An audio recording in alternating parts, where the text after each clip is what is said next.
Opening morning, October 1st, 2021, in southern Michigan, a friend of mine is in a pin oak tree with his tree saddle overlooking a heavy deer trail that crosses a railroad track. Even though the temperature was above normal, he decided to hunt this morning because this has always been a great early season spot. It didn't take long after daybreak, he had deer under the oak tree sucking up the acorns. After several minutes, they started crossing the tracks heading back to bedding.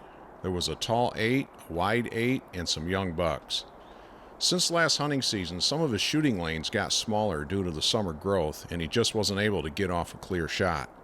So after all the deer moved off to bed, he got down and grabbed his pole saw to open up his shooting lanes.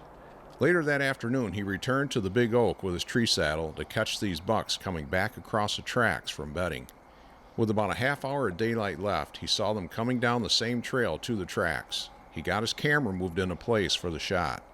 A small buck led the way like they normally do, and behind him came the tall 8. Before the buck entered the shooting lane, he was already at full draw. He settled on the buck's vitals as he walked through the opening and touched off the arrow.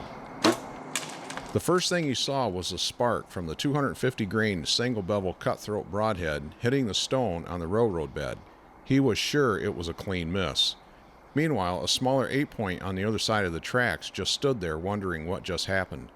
My friend has one of the quietest bows I've ever heard. Once all the deer just walked off, he got down to look for the arrow and found fletchings covered in blood.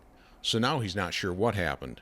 He went home to review the footage on his laptop, but he's still not sure where the arrow hit the deer. So the next morning, we go out with another hunting buddy to review the crime scene and look for a blood trail.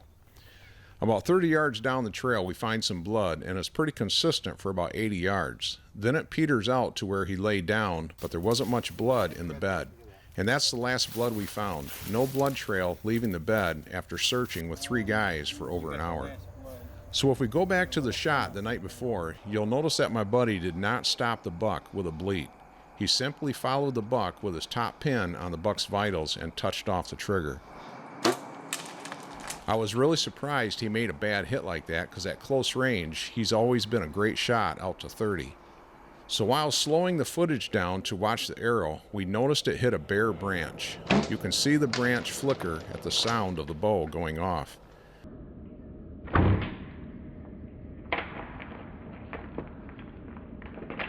That caused the arrow to deflect down to the buck's leg.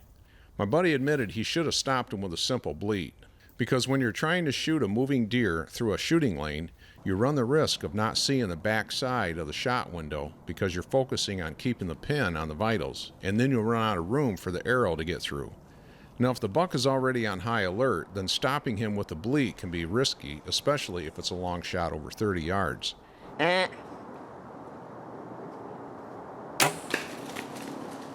He might jump the string or take off running, causing another bad hit. But if he's on high alert at close range, you have to be quick with your bleat shot sequence.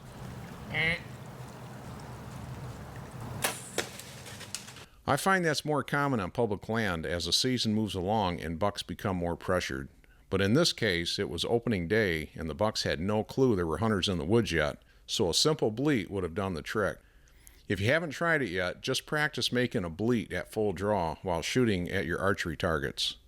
The other thing my buddy decided to do was go out and get a set of lighted knocks. They can really help you know where you hit an animal, which will help to let you know how long you have to wait before taking up the blood trail.